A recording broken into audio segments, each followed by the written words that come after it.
નમસ્કાર, આજના મુખ્ય સમાચાર જોઈએ તો અમદાવાદ ગાંધીનગર સહિત અનેક જિલ્લાના વિભાજનની ચર્ચા, નવા 4 થી 5 જિલ્લા બને તેવી શક્યતા।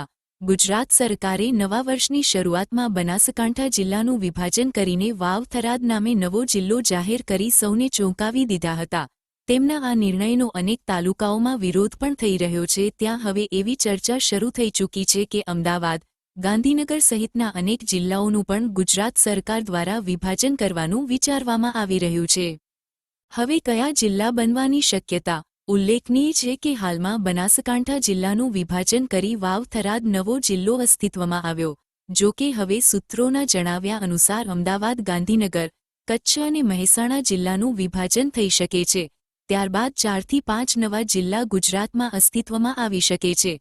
માહિતી અનુસાર અમદાવાદમાં અમદાવાદ શહેર વિસ્તારને અલગથી જિલ્લા તરીકે અસ્તિત્વમાં લાવવામાં આવે તેવી ચર્ચા છે। જો કે આ અંગે નિર્ણય તો ચાલુ વર્ષના અંતે જ લેવામાં આવી શકે છે, જેની જાહેરાત પણ ડિસેમ્બર 2025માં થાય તેવી શક્યતા છે। સમાચારમાં આગળ વધીએ તો ફેસબુક પર ફેક એકાઉન્ટ બનાવી જમીન દલાલ પાસેથી યુવતી અને તેના સાગરીતોએ 1.5 લાખ પડાવી લીધા।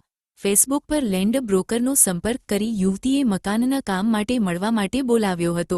ત્યારબાદ યુવતીના સાગરીતોએ ક્રાઇમ બ્રાન્ચ ગાંધીનગરમાંથી આવ્યા હોવાનું જણાવી બ્રોકરને ધમકાવી રૂપિયા પડાવી લીધા હતા।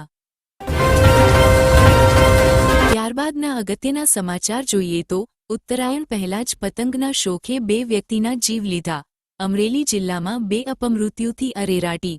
બાબરાના રાપર ગામે પતંગ ઉડાડતી બાળકી કૂવામાં પટકાઈ તો રાજુલામાં યુવાન અગાસી પરથી ખાબકતા મોત।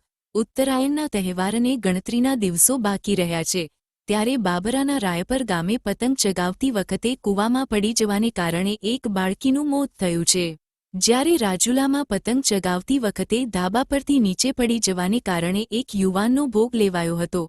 તો હાલ માટે બસ આટલું જ। રોજના સમાચાર જોવા અમારી ચેનલને લાઇક અને સબસ્ક્રાઇબ કરી દેજો।